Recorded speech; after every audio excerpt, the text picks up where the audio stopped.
స్థానిక సంస్థల ఎన్నికల గడువు ముగిసిన 6 నెలల్లో చట్ట ప్రకారం తిరిగి ఎన్నికలు నిర్వహించాలనే విషయం తెలుసా అని హైకోర్టు రాష్ట్ర ప్రభుత్వ న్యాయవాదిని ప్రశ్నించింది. ఇటీవలే బీసీ రిజర్వేషన్లకు సంబంధించిన పిటిషన్లపై ఇచ్చిన మధ్యంతర ఉత్తర్వుల్లో పాత రిజర్వేషన్ల ప్రకారం ఎన్నికలు నిర్వహించవచ్చని ఇచ్చిన ఆదేశాలపై అవగాహన ఉందా అని సీజే ధర్మాసనం ప్రశ్నించింది.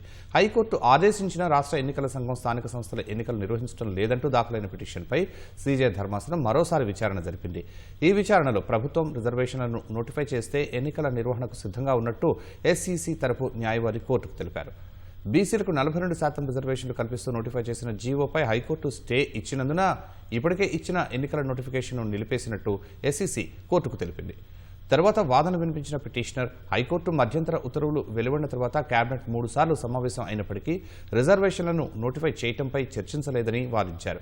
ఈ దశలో ప్రభుత్వ న్యాయవాది ప్రభుత్వ నిర్ణయం చెప్పడానికి వారం రోజుల గడువు కావాలని కోర్టును కోరారు. ఈ దశలో ప్రభుత్వ నిర్ణయం తీసుకోవడానికి పలు అంశాలు ముడిపడి ఉంటాయని తెలుసన్న కోర్టు తదుపరి విచారణ వరకైనా సరైన సమాధానాలతో వస్తారా అని ప్రశ్నించింది.